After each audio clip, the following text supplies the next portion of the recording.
안녕하세요. 대치동 박기호 선생님입니다. 자, 이제 메가스터디 회원 여러분, 여러분들이 서강대를 준비한다. 그럼 어떻게 준비하면 되느냐 하는 겁니다.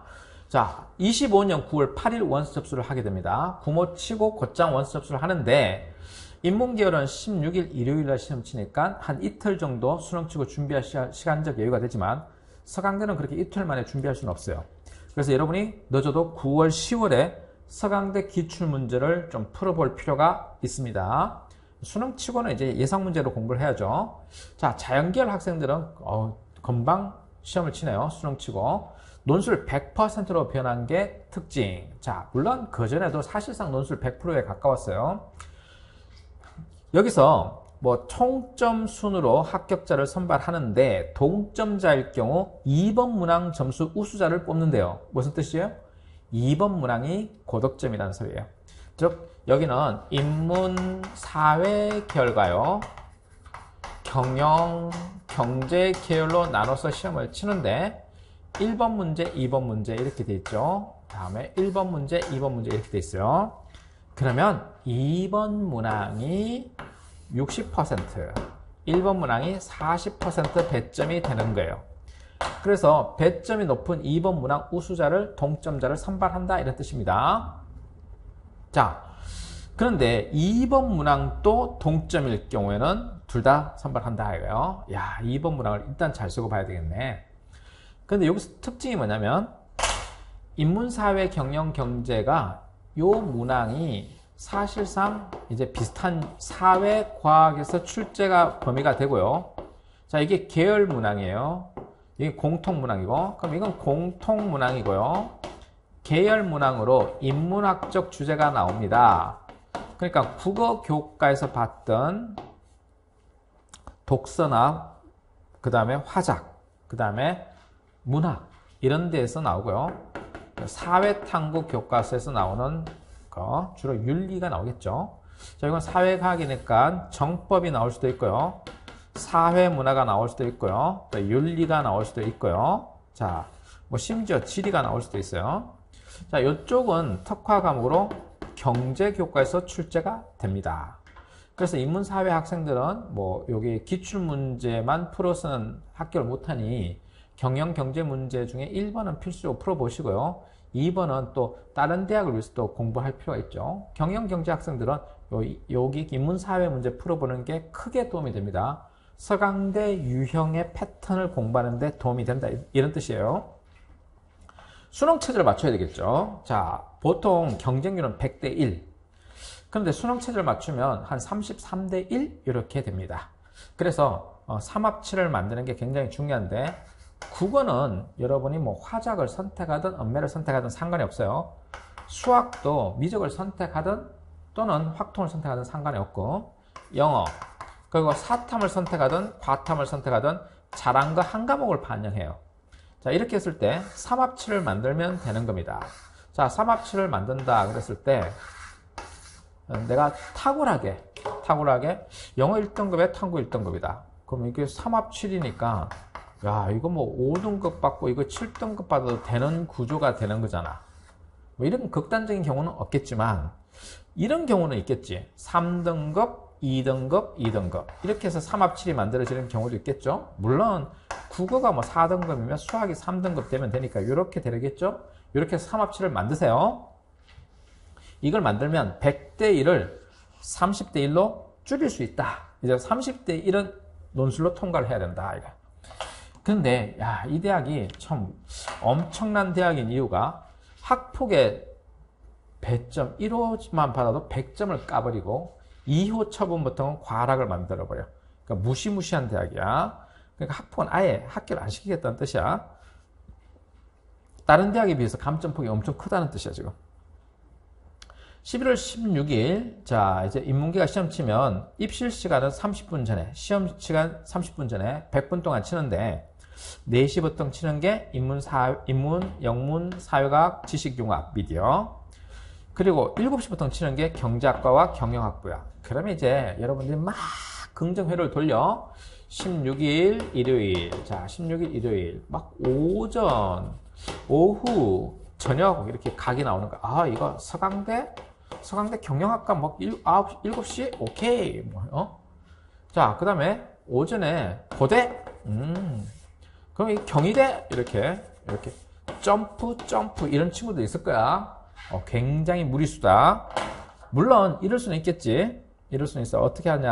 아, 이거 뭐 최저 안 되면 째죠. 이럴 수도 있어. 뭐 이런 각을 세울 수도 있어. 근데 최상위 학생들은 이렇게 내놓고 최저 못 맞추면 점프 이렇게 할 가능성이 있어. 시간상으로는 이동이 가능한데 굉장히 무리수고 하루에 시험을 3개 본다는 것은 쉽지 않을 것 같다.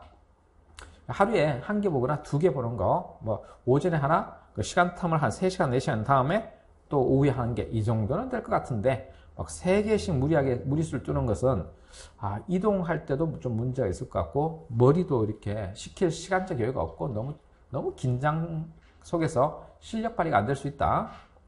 자, 이제 100분 동안 시험 치는데 두문항이라고 했잖아. 800자에서 1000자 사이를 쓰는데 검정색 볼펜과 연필이야. 교정부는 볼펜 사용할 때 하고 연필은 지우개 사용하면 돼. 자, 172명 중에 108명이 인문사회계열이야. 그러니까 보통 자연계열 학생이 많은데 여기는 인문계가 많네. 자, 그런데도 뽑는 인수는 얼마 안 돼. 인문학부 16명, 영문학부 10명, 14명, 경제학 21명, 경영 37명. 이거 제일 많네. 지식융합 10명. 자, 이게 전부 경쟁률이 100대 1이 될 거라는 거지. 자, 그래봤자 100대 1 해봤자 얼마야? 100대 1. 1000명이 나오네. 안 되겠다. 이거 빡센데? 자, 그 다음에 제시문의 특징 보자. 인문사회계열에 그리고 경영경제계열의 제시문은 원체 쉬워요. 너무나 짧아. 독해가 안 될 리 없어. 자, 그러니까 독해력을 요구하는 대학은 아니야. 제시문 개수가 한 문항당 7개씩 돼. 7개. 적은 경우도 6개야. 그럼 제시문은 길지 않고 짤막짤막해. 성균관대랑 반대야. 성균관대는 4개의 제시문을 주는데 그 제시문이 길쭉길쭉해. 그리고 독해력이 필요해. 여기는 그렇지 않아. 그래서 교과서나 신문기사처럼 이렇게 짤막짤막하고 쉬운 글을 줘. 문제는 이게 전체적인 뼈대를 맞춰서 각 제시문에 들어가야 될 것을 유기적으로 연결하는 거야. 각 제시문의 내용을 유기적으로 연결하는 거야. 유기적 연결이 어려워. 그러니까 통계 자료는 경영, 경제 계열만 나오니까 그렇게 통계에 뭐 연연할 필요도 없다.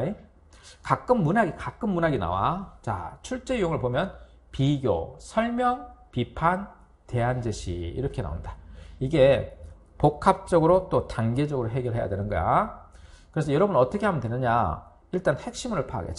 각 제시문의 핵심을 파악하고 글 전체 뼈대인 공통 주제가 뭔지 찾는 거야.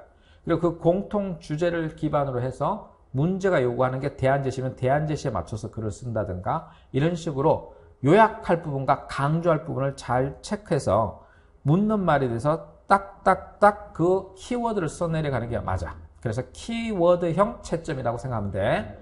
그럼 제시문의 관계를 밝히는데 요 제시문 가는 문제 상황, 제시문 나와 다는 원인 분석, 제시문 라와 마, 파는 대안 제시 요렇게 잡아내는 거야.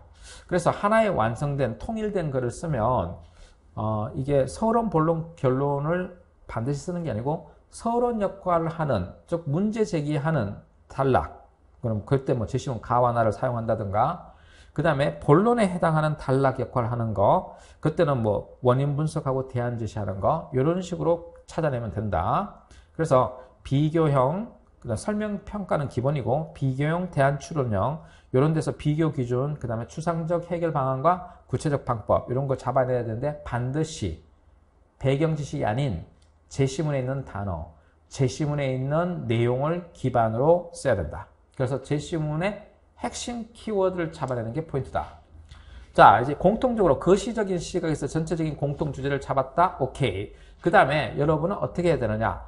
내용과 형식적인 측면에서 내용적인 채점이 굉장히 중요한 거니까 반드시 있어야 될 단어들을 내용적인 으로 정합성을 맞춰서 써야 되고, 문제 요구 사항에 맞춰서 채점 기준이 나오니까 문제 요구 사항을 다 완성해야 되는 거야. 그리고 제시문과 제시문 간의 관계도 잘 추론해야 돼. 당연히 표현할 때 맞춤법, 띄어쓰기, 원고지 사용법 틀리면 안 돼. 자, 이제 실제 문제를 보면 경제, 경영 문제와 인문, 사회, 기출 문제를 살펴보자. 문제 1번. 재심은 가에서 유추할 수 있는 리더의 역할을 바탕으로. 자, 이렇게 푸는 거야. 재심은 가에서 리더의 역할을 유추할 수 있어. 이걸 바탕으로 재심은 나에 드러난 문제를 서술하고, 이를 해결하기 위한 리더의 바람직한 자세에 대해서 다와 라를 근거로 설명하고, 그리고 리더가 팔로워랑 소통하는 측면에서 마와 바를 통합적으로 쓰라. 마와 바를 통합적으로 추론하라. 그러면 이거 한 단락, 이거 한 단락, 이거 한 단락 해서 단락 3개로 구성하면 되고 300자 쓰면 되는 거야. 자, 그러니까 이게 간단한 거야. 그럼 재심은 가의 키워드, 나의 키워드, 다, 라, 마, 바 키워드를 뽑아서 딱딱딱 그 자리에 때려 넣으면 되는 거지. 재심은 가의 문제를 해결하기 위해서 시작에 대한 정부의 역할이 필요한 이유를 나를 근거로 설명하는 거야. 그럼 가의 문제를 해결할 때 나를 동원해서 해결하는 거 설명하고, 가에서 탄소세가 나오는데 탄소세가 효과적이래. 그 효과적인 이유를 나, 마, 바를 통해서 설명해보래. 이렇게. 그럼 크게 묻는 게 하나, 그리고 2개를 물어보는 거야. 단락을 2개로 나눠도 되는 거고, 요게 지금 내용이 이쪽이 더 많잖아? 그러면 재심은 개수가 더 많잖아. 그럼 요 부분이 여러분이 한 200자 쓴다고 치고, 그 다음에 라로 이걸 설명하는 거 200자 한 단락, 마로 이걸 설명하는 거 200자 한 단락, 바로 이걸 설명하는 거 한 단락. 그래서 여기는 단락 3개, 여기 단락 1개, 총 단락 4개. 그래서 각각 200자씩 곱하기 4 해서 800자. 플러스 마이너스 800자 기준으로 조금 글자 수 추가가 될 수 있겠지? 이렇게 쓰면 된다. 이거. 이런 식으로 단락을 나눠주면 된다. 이거. 그럼 인문사회도 똑같은 패턴일 거야. 자, 정부의 역할에 대한 관점을 분류하는 거야. 이번에는 가를 바탕으로 나다라를 분류. 자, 이제 그 중에서 그러면 A 대 B 입장이 될 거야. 갈라치기 되고 A 입장에서 뭐 말을 비판한다. 그럼 다른 입장, B 입장에서 A국의 역할에 대해서 쓰라 이거야. 그럼 이건 대안제시가 되는 거잖아. 비판, 대안제시, 분류, 비판, 대안제시. 첫 번째 단락, 두 번째 단락, 세 번째 단락. 이렇게 300 이렇게 쓰면 되는 거네. 자, 가나를 고려하여 다에 나타난 행위를 라마를 근거로 비판하고, 일단 다에 나타난 행위를 가나를 고려해서 언급하는 게 첫 번째. 그 다음에 라에서 라마 바로 비판하는 게 두 번째. 공통 논지를 밝히고 세 번째. 이를 바탕으로 윤리적 변화 방향, 즉 대안 제시 네 번째. 이렇게 쓰면 되겠네. 자, 이런 식으로 문제를 풀면 돼요. 자, 여기 주어진 것은 모의 논술 문제인데 여기는 서강대는 모의 논술을 너무 형편없이 내. 너무 성의가 없어.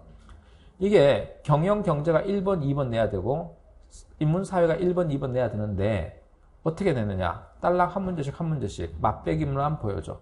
그리고 이 발표도 너무 늦게 25 모의 논술을 너무 늦게 발표해서 25년도에 사용할 수가 없는 거야. 그래서 이거 좀 성의가 없다 이런 느낌이 딱 들어. 예시문항 발표할 때도. 그래서 이게 그나마 1차, 2차를 발표하니까 뭐 요거 1차의 경영 1번, 요거 2번 이렇게 해서 문제를 풀 수 있으려나? 이렇게. 근데 요게 서강대의 특징이라서 그래. 서강대 1번, 2번, 인문사회 1번, 2번, 경영경제 1번, 2번 있으니까 요거는 지역화폐 도입이니까 경제 문제잖아. 그러니까 이거 경제 경영기획의 2번 문제에 해당하는 거야. 자, 그 다음에 요거는 가를 바탕으로 나다를 분석하고 이러한 상황에 대하는 자세 어떻게 해야 될지. 즉, 대안 제시하는 거잖아. 요거 인문사회 특화 문제인 거야. 인문사회 1번 문제, 요건 경영경제 문제 2번 문제에 해당하는 거야. 똑같은 패턴이야, 이제. 그렇게 알고 문제를 좀 그렇게 참고하면 될 거야. 그래서 모의논술은 이렇게 활용해라. 자, 이제 서강대를 간다. 뭘 통과해야 돼? 수능체제를 통과해야 돼. 그 다음 대비를 해야 되는데 9월, 10월에는 대비를 해야 돼. 기출문제는 다 풀어봐야 돼. 기출문제 풀 때 요약, 키워드를 요약하는 방법, 그리고 그 각각의 요구사항에 맞게끔 단락 배치하고 거기에다가 딱딱 키워드를 집어넣는 연습. 이 정도 하면 되겠다. 그지? 자, 서강대 합격하기 위해서 지금부터 강의를 보러 가는데 기본 강의부터 하시고요. 그리고 대학별 강의 들어가기 바랍니다. 여기까지.